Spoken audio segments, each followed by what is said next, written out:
नमस्कार दोस्तों, आज के इस वीडियो के अंदर हम लोग प्रोटियन ईगव टेक्नोलॉजीज लिमिटेड के आईपीओ के बारे में बात करेंगे।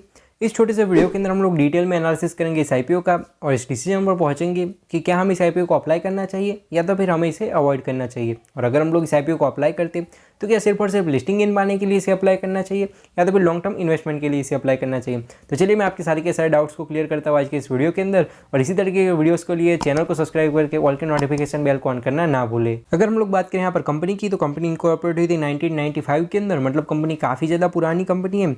और साथ ही साथ अगर हम लोग बात करें कि बिजनेस की, तो the company is engage in the business of developing and population scale e governance and solutions for more than 2 decades. तो मतलब कि काफ़ी ज़्यादा पुराने टाइम से ये लोग ई गवर्नेंस के सॉल्यूशन वगैरह प्रोवाइड कराते हैं। और उसके अंदर भी इन लोगों ने इंडिया के अंदर काफ़ी कुछ किया है, जैसे कि हमारा जो कैपिटल मार्केट है उसके डेवलपमेंट के अंदर भी इन लोगों का काफ़ी ज़्यादा हाथ है।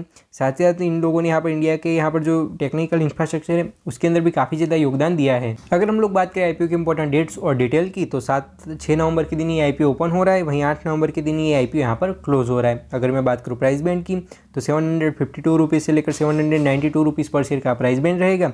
वहीं अगर मैं बात करूँ लॉट साइज की, तो 18 शेयर्स का यहाँ पर एक लॉट रहेगा। वहीं अगर मैं बात करूँ टोटल इशू की, तो 490 करोड़ का टोटल इशू है। और जितना इशू है वो सारा का सारा यहाँ पर OFS है, यानी कि ऑफर फॉर सेल है। तो एक नोटिस करने वाला पॉइंट यहाँ पर ये हो जाता है कि आईपीओ से जरिए जितना भी पैसा रेज किया जाएगा उसमें से एक भी पैसा जो है कंपनी के काम के अंदर नहीं लगेगा, मतलब कोई पैसा कंपनी के अंदर नहीं जाएगा, बल्कि जो कंपनी के प्रमोटर है या तो फिर जो लोग इस आईपीओ के जो लोग अपना स्टेक बेच रहे हैं तो उन लोगों के बैंक अकाउंट के अंदर पैसा जाएगा और वो लोग अपने पर्सनल यूज़ के लिए यूज़ करेंगे। तो ये एक नोटिस करने वाला पॉइंट हमारे लिए यहाँ पर हो जाता है।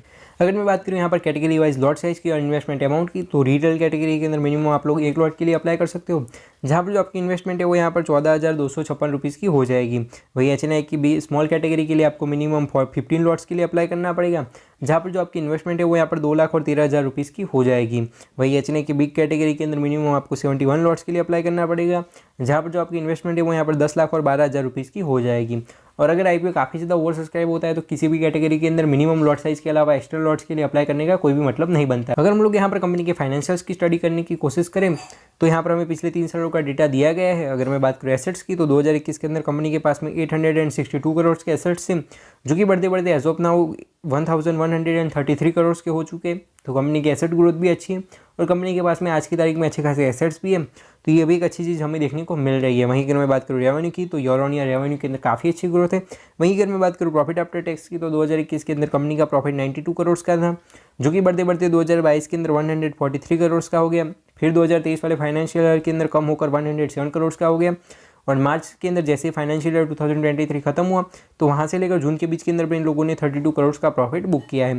तो कंपनी की यहाँ पर कोई प्रॉफिट ग्रोथ हमें उतनी ज़्यादा बम्पर देखने को नहीं मिल रही है, या तो फिर ऐसा भी नहीं बोल सकते भाई कंपनी ने काफ़ी बड़े बड़े प्रॉफिट्स निकाले, प्लस ऐसा नहीं कि कंटिन्यूस ग्रोथ हो रही है, वैसा नहीं है। पिछले 3-4 सालों के अंदर जो प्रॉफिट की ग्रोथ है वो ठीक ठाक सी है, प्लस काफ़ी ज़्यादा फ्लक्चुएशंस भी हमें देखने को मिल रहे हैं। तो हम लोग कुछ ज़्यादा एक्सपेक्टेशन इन लोगों के पास से नहीं रख सकते। वहीं अगर मैं बात करूँ नेटवर्थ की, तो ईयर ऑन ईयर नेटवर्थ की भी ग्रोथ अच्छी है। वही रिजर्व्स और सरप्लस की जो ग्रोथ है वो भी हमें काफ़ी ज़्यादा अच्छी देखने को मिल रही है, और बोरोइंग को यहाँ पर मेंशन नहीं किया गया है।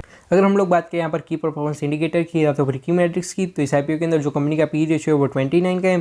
तो हमें एक ठीक ठाक से वैल्यूएशन के ऊपर कंपनी देखने को मिल रही है। वहीं अगर मैं बात करूँ मार्केट कैप की, तो 3003 करोड़ के मार्केट कैप के साथ में एक स्मॉल कैप कंपनी है। वहीं अगर मैं बात करूँ इन लोगों की रिटर्न ऑन इक्विटी की, तो 12% का इन लोगों का रिटर्न ऑन इक्विटी है, जो कि हमें काफ़ी ज़्यादा पुअर देखने को मिल रहा है। वहीं अगर मैं बात करूँ रिटर्न ऑन कैपिटल एम्प्लॉयड की, तो 16% का इन लोगों का रिटर्न ऑन कैपिटल एम्प्लॉयड है। तो ये भी हमें ठीक ठाक सा देखने को मिल रहा है। वहीं अगर मैं बात करूँ अर्निंग पर शेयर की, तो 26 रुपीज़ की इन लोगों की अर्निंग पर शेयर है, तो वो भी ठीक ठाक से देखने को मिल रही है। वहीं अगर मैं बात करूँ रिटर्न ऑन नेटवर्थ की, तो इन लोगों की 12% की रिटर्न ऑन नेटवर्थ है, तो ये भी हमें ठीक ठाक से देखने को मिल रही है। कंपनी ने जो है यहाँ पर पिछले सालों के अंदर कोई ऐसा बम्पर रिटर्न लाकर नहीं दिया, प्लस कंपनी ने कुछ ऐसे बड़े कोई परफॉर्मेंस नहीं दिए। कंपनी के जो परफॉर्मेंस है वो डिसेंट सा है, ठीक ठाक सा है। तो हम लोग कोई बड़ी एक्सपेक्टेशन इस कंपनी के पास से नहीं रख सकते। और हाँ, यहाँ पर जो मैंने आपको आगे बताया कि भाई कंपनी का यहाँ पर बोरोइंग को मेंशन नहीं किया गया, साथ ही साथ हमें यहाँ पर डेट टू इक्विटी रेशियो को भी नहीं दिखाया गया है। तो शायद ऐसा हो सकता है कि कंपनी जो है बिल्कुल भी डेट फ्री हो, तो वो भी हमारे लिए एक पॉजिटिव चीज़ देखने को मिल सकती है। तो हम लोगों ने यहाँ पर डिटेल में एनालिसिस करा प्रोटियन ईगव टेक्नोलॉजीज लिमिटेड के आईपीओ का। अगर मैं बात करूँ मेरे पर्सनल ओपिनियन की, पर्सनली मुझे कंपनी ठीक ठाक लगी, कंपनी के फाइनेंशियल फंडामेंटल कुछ इतने खास नहीं लगे, तो ये आईपीओ इस वजह से मुझे बिल्कुल भी पसंद नहीं आया और लॉन्ग टर्म के लिए तो मैं ऐसी कंपनी से हो सके तब तक दूर ही रहूँगा। और अगर बात करें लिस्टिंग इनकी, तो इसके लिए आपको आखिरी दिन के जीएमपी और 1600 डेज का वेट करना चाहिए, जिससे जल्दी आप लोग एक बेहतरीन डिसीजन ले पाओ। तो बस यही कुछ बातें थी जो मुझे इस वीडियो के अंदर रखनी थी। आई होप कि आपकी वीडियो अच्छा लगा होगा। अगर वीडियो अच्छा लगा तो प्लीज़ लाइक करें, कमेंट करें, शेयर करें और अगर चैनल पर नहीं तो सब्सक्राइब कीजिए। मैं मिलता हूं आपको ऐसे वीडियोज़ के साथ, तब तक के लिए बाय बाय, जय हिंद, वंदे मातरम।